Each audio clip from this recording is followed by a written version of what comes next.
पानी का तोहफ़ा अल्लाह की तरफ से एक नेमत है। बहती हुई नदी के करीब एक छोटे से गांव में हमज़ा नाम का एक नरम दिल लड़का रहता था। इसकी वालिदा इसे हमेशा याद दिलाती थी, हमज़ा, पानी अल्लाह की तरफ से एक नेमत है।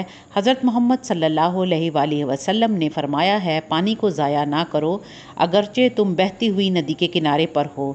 लेकिन हमज़ा को पूरी तरह से समझ नहीं आती थी कि पानी कैसे ख़त्म हो सकता है। एक गर्म दोपहर बाहर खेलने के बाद हमज़ा ने नमाज के लिए वज़ू करते हुए नल चलता छोड़ दिया। पानी नाले में बह गया बग़ैर इस्तेमाल हुए। इसकी छोटी बहन आयशा खामोशी से देख रही थी। इस रात हमज़ा ने ख्वाब देखा, वो जलते हुए सूरज के नीचे एक वसीओ अरीज़ सहरा में खड़ा था।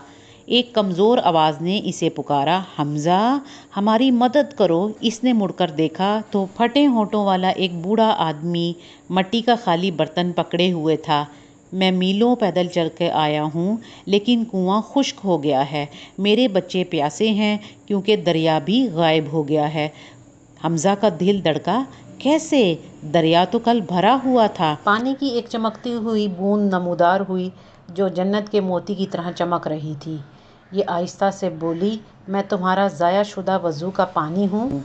अगर तुम मुझे अक्लमंदी से इस्तेमाल करते तो मैं इस आदमी की प्यास बुझा सकती थी।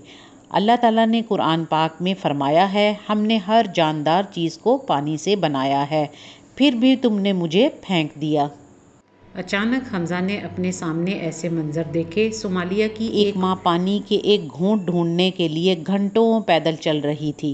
हज़रत मोहम्मद सल्लल्लाहु अलैहि वसल्लम वज़ू के लिए सिर्फ़ एक पाव पानी इस्तेमाल करते थे।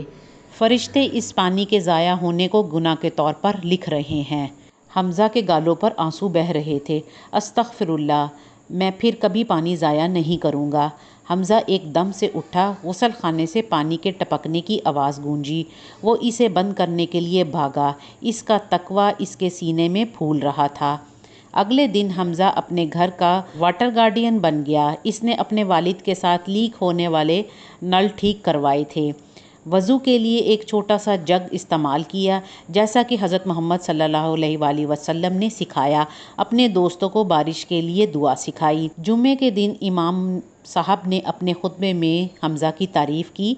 एक लड़का जो पानी बचाता है वो उम्मत के मुस्तकबिल को बचाता है। कहानी का सबक, पानी अल्लाह की नेमत है, बर्बादी नाशुक्री है, तहफ़्फ़ुज़ ईमान है। याद रखो प्यारे बच्चों, जब तुम पानी बचाते हो तो फ़रिश्ते तुम्हारे अमाल पर आमीन लिखते हैं। अगर आपको आज की कहानी अच्छी लगे, चैनल को लाइक, सब्सक्राइब और शेयर कीजिए ताकि इसी तरह अच्छी कहानियाँ आप लोगों को मिल सके। आप सब के देखने का बहुत शुक्रिया।